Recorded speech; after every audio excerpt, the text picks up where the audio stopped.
Okay, so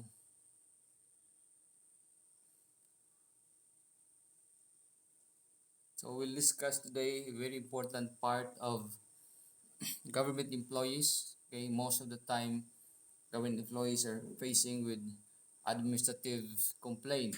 Okay, so probably they are not aware of what they are doing, or their innocence sometimes is punished. We have a saying that ignorance of the law excuses no one from compliance therewith. So sometimes when people think that probably he's not aware, or he's not guilty. Okay, so that's a layman term where anybody can just judge based on his um, what appears to be the judgment of everybody. But yeah, if you dig deeper, you will know that there are actually rules that he violated. So sad to say that in our many useful persons, human beings, are in prison. Okay, so they are talented, knowledgeable, and yet they are in prison. So which makes it them useless in the society. So that is why there are many laws right now to save those who are capable. Okay, so we have the indeterminate sentence law. Okay, the purpose of that is to save human beings for them to be useful in the society. Now, so we go first into this is actually a note which I already posted, uploaded in YouTube, in in our in our Google Classroom. Okay, you can access this one. Okay, title is political law. So I'm going to discuss the last part. Okay, because I believe the reason why government employees are in prison is not because they are good. It is just that they don't know the law. Okay, so there are limitations actually on in working in government. So we may not be aware of that, but there are actually laws that prohibits and the act those acts. Most of which, okay, common mistakes of politicians is that in bidding. Okay, so what happened in bidding is that they create a company wherein they are the one who will decide whoever will win, right?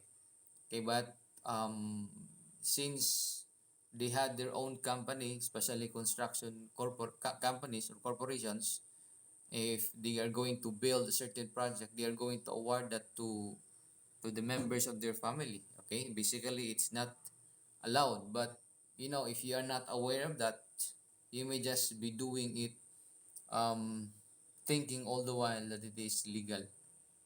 Now, there are many, okay, politicians fall into that innocence. Okay, to mention one, we have a mayor, okay, in Cebu, but I will not mention specifically. They had a project where um they gave us snacks, and the amount of the snacks was, I think, 200,000. Okay, and the owner of the bakery was the relative, or I think it's even the mayor himself. So you might be thinking that it is all right, but there are actually laws that prohibits those acts. Okay, so that's why you have to be aware of what are those laws that might make us or put us in prison. Now, basically, all that is all about the laws which are administrative in nature. Now we go first into the powers of these administrative agencies. Okay, so the local government unit is not different from other administrative agencies. Okay, the principles that we discuss in local government units actually applies. Okay, because are basically in the end, the government employees is also liable under administrative laws. So there are different laws or different courts that one act might but one act might be under different jurisdictions. It may be under civil service, it may be under ombudsman if it's purely if it's criminal, or under the regular courts. So that's the danger of working in government. That's why we have to be very careful. We may be excited if we win. Okay, some of you might be running in public office. So I'm just um, warning you of the predicament of working in government. Okay, we are actually walking in a thin line where acts might bring us to prison. Okay, so there are powers of administrative agencies. Okay, so we have the quasi-legislative power, okay, or the power of subordinate legislation, meaning the agency, okay, administrative agency under the civil service may actually create laws, okay. So that's why it's called quasi, because it's falling under executive branch and yet it can also legislate. So if you look at the structure of government, I keep on repeating this one, you have to understand, okay, the basic structure. We have the executive, legislative, and judiciary. So I want to see that structure, okay, not one is above the other. So under executive branch are the administrative agencies, including the local government unit, okay, because that's falling under the Department of Interior and Local Government, okay.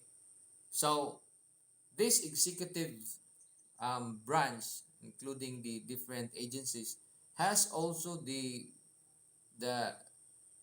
um, a color of a legislative branch by making or by giving a power to all local to all administrative agencies the power to make rules and regulations.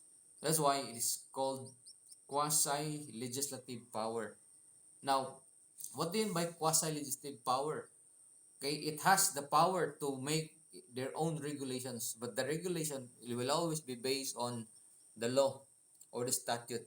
Okay, so you should know the hierarchy of the laws: constitution, statute, or laws. Okay, including the local government code, which is a statute actually. Then the quasi legislative power, in the absence of the laws, okay, that clarify certain act, the quasi administrative agency, okay. So in this case, then the Department of Interior and Local Government, which is in charge of all the local government units, may make their own laws. Okay? So it's called the power of subordinate legislation. They can actually make laws. So it also applies to local government units where the laws are not specific. Okay, they can actually supplement. Okay? So, but we have to study first what are those higher laws. Of course, we have the constitution, statutes, and then in the absence of the statute, or then you can make a law or ordinance. But the ordinance must always be based on the hierarchy of the laws.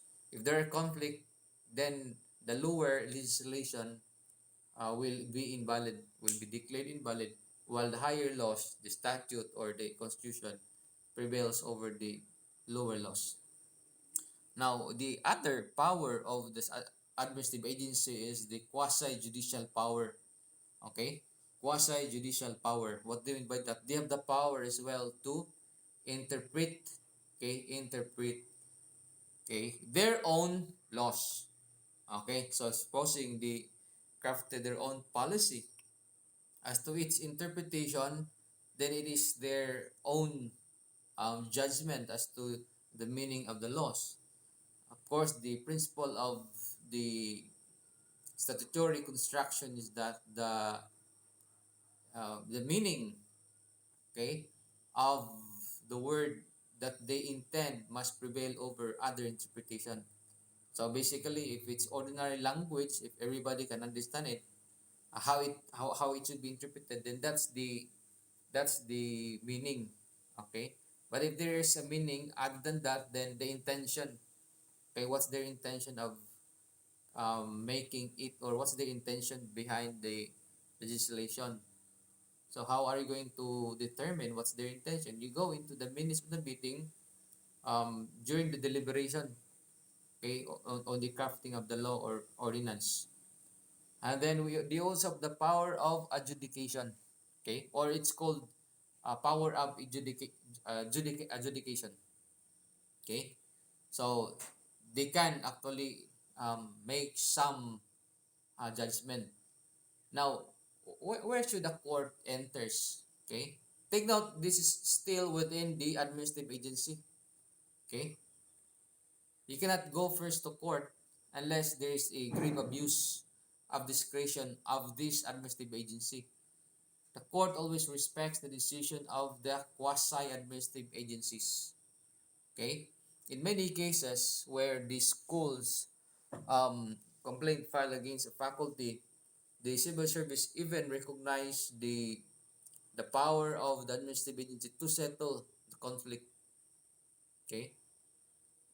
In experience, there are cases, complaints filed in the civil service, but the civil service would always say, let the head decide. Okay, so the president of the school decides before the civil service decide. They always respect.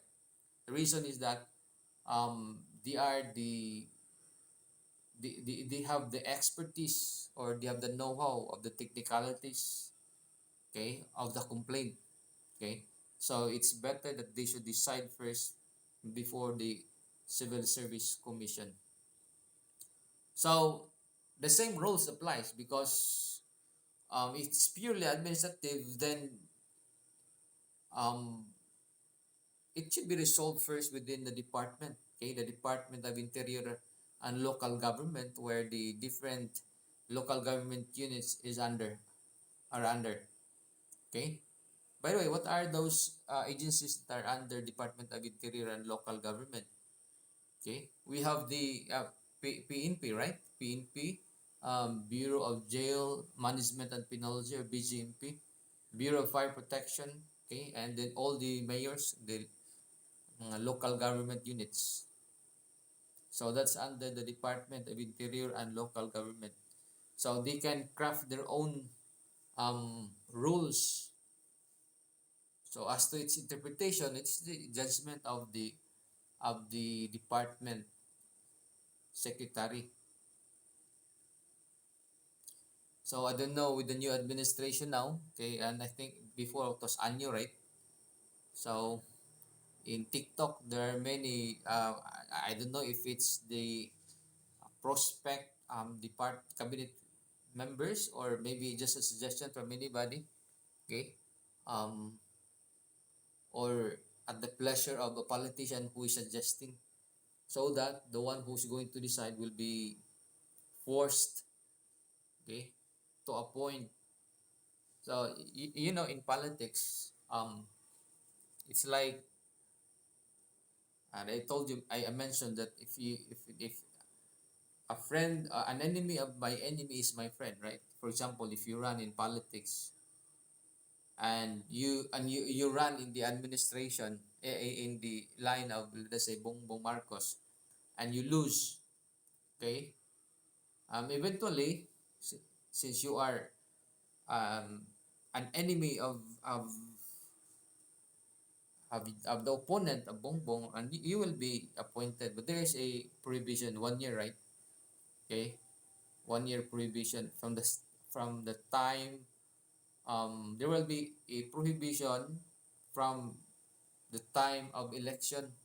Okay, from the time of appointment, probably June 30, where the president will sit, and 1 year thereafter, the one who ran in the election will not be appointed. Okay, so you will expect that those who run will be appointed later on after 1 year. Okay, and then others who withdraw, like I think Marcoleta, and they are suggesting that he should be Secretary of Justice. Okay, okay. He may be he may not be bound by the 1 year um, prohibition. Okay, Now, another rules which politicians violate is there is a policy that a certain candidate or the incumbent politician should not make any project. Okay, why? Because that may be used by politicians to campaign. Okay, by having several projects prior to election. Okay, which eventually it would appear that it is like um, pre-campaigning period. It's like giving them a money. Okay, so that is why there should be no projects to be implemented within the or prior to the election. Now we have the another power. We have the determinative power. Okay, and sometimes called the incidental powers. So what does it mean? Okay, so if things are really necessary and it's important and there is no law punishing it, okay, and there should be a power which must be interpreted in favor of the local government units. Okay, so in the executive branch, in the president, we call this as the okay. It is a power when it cannot be determined. Okay, um, to tell the members of Congress not to appear in a Senate hearing. Okay, there are enumerations of powers of the president, but if it cannot be defined, okay, then that probably be a power vested in the president, and still the president may not be held liable. Okay, what do you call that power? Anybody? Okay, uh, anybody from the class? It's in I know maybe one of you knows the answer. What's the answer?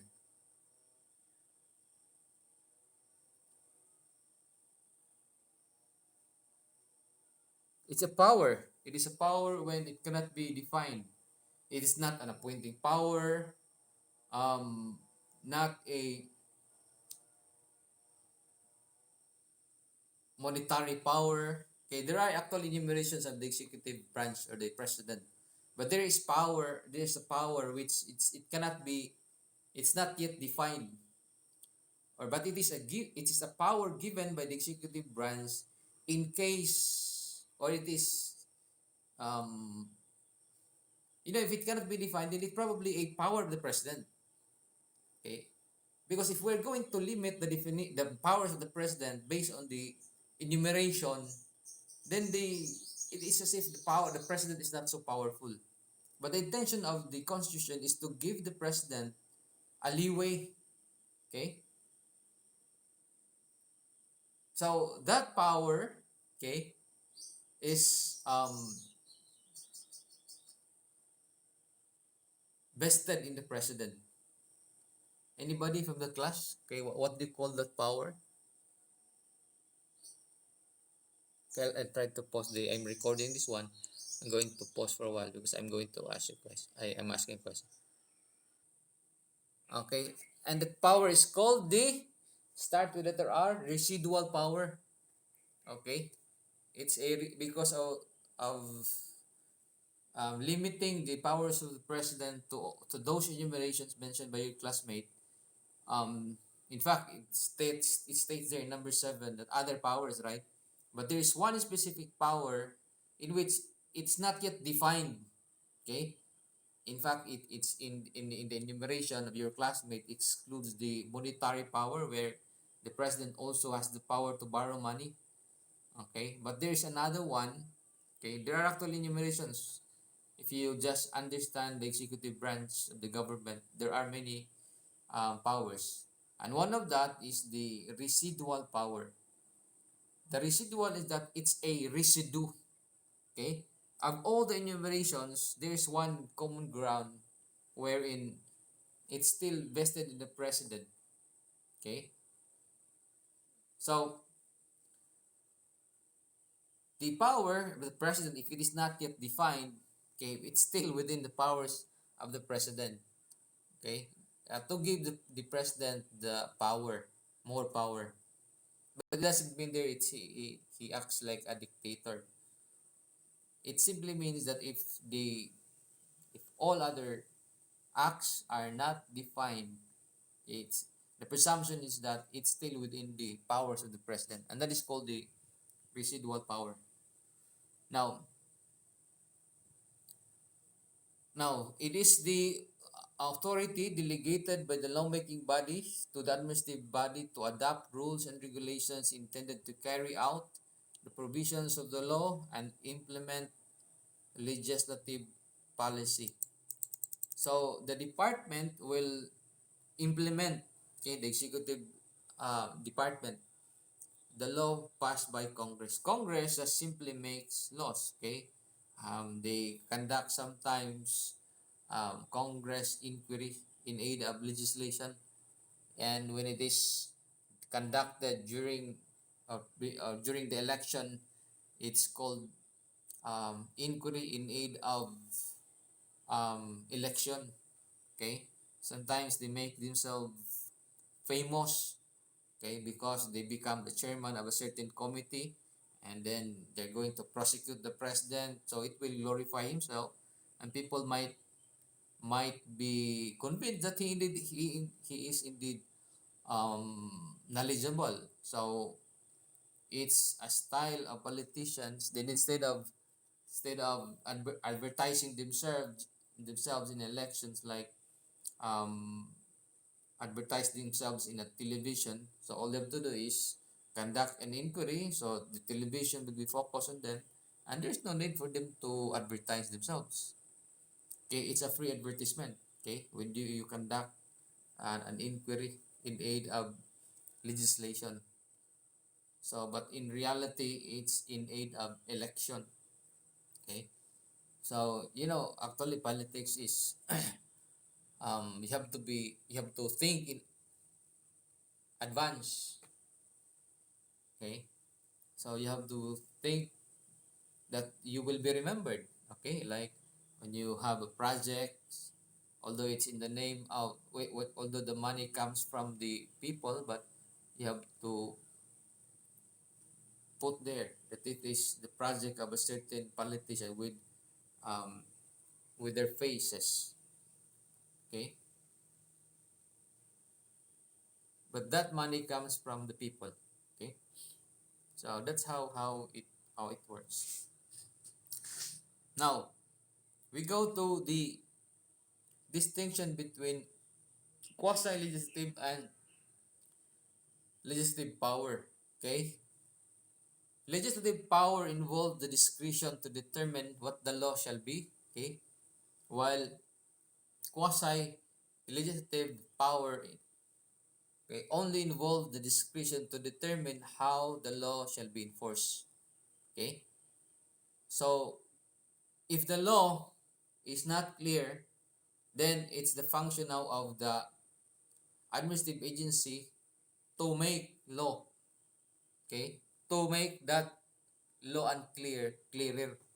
Okay, that's why we have the administrative agency. That's the purpose of that, to clarify and implement the law.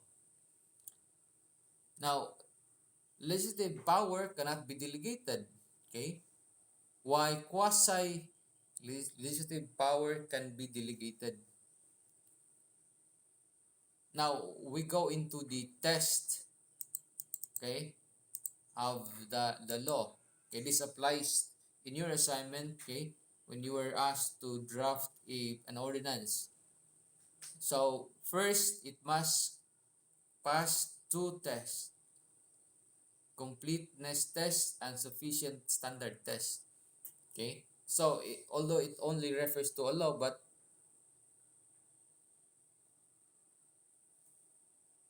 my video is out.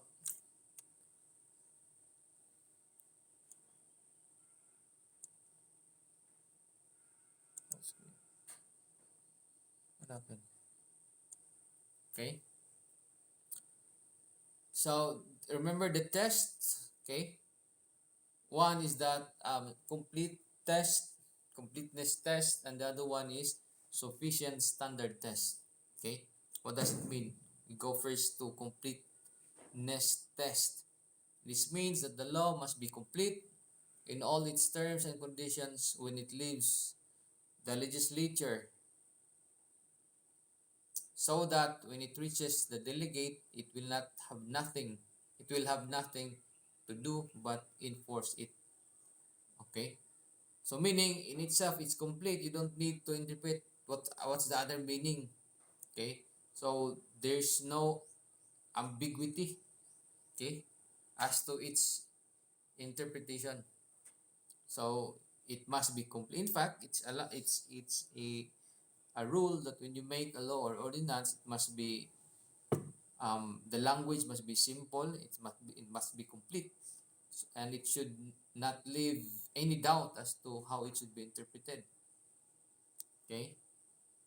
So another test must be sufficient standard test. The law must offer a sufficient standard to specify the limits of the delegate's authority. Okay. Announce the legislative policy and specify the conditions under which it is to be implemented. So, um, but in the deliberation, okay, as applying it to an ordinance, um,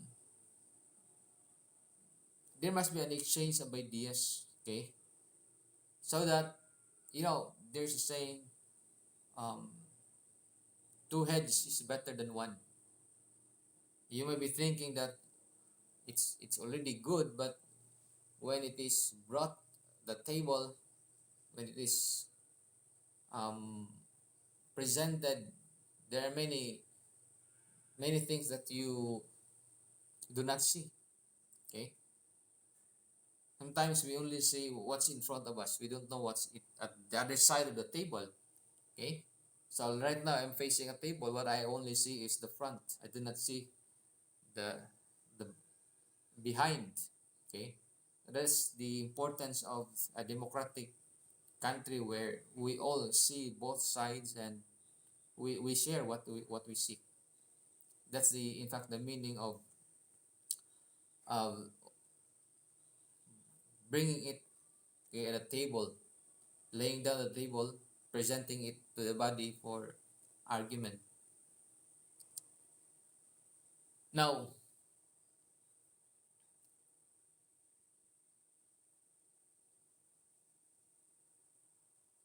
how about what's the meaning of judicial or quasi-judicial power? It is the power of administrative authorities to make determinations of facts in the performance of their official duties, okay, and to apply the law as they construe it to the facts so found. Okay, the exercise of this power is only incidental to the main function of administrative agencies, which is the enforcement of the law. So the administrative agency is only to enforce. But if the law that they enforce is not clear, then they have the power to, okay, they have this power, but we call this one as the quasi judicial power. Okay, so to determine the facts, okay, of the in the performance of their official duties. Otherwise, they may be um, what they will be doing may be ultra vires, okay, ultra vires or outside of their powers. Okay, so instead of you do this, but they do not understand what they're doing, they do outside of their powers, and that is called ultra vires. Okay, so it's outside the powers vested in them.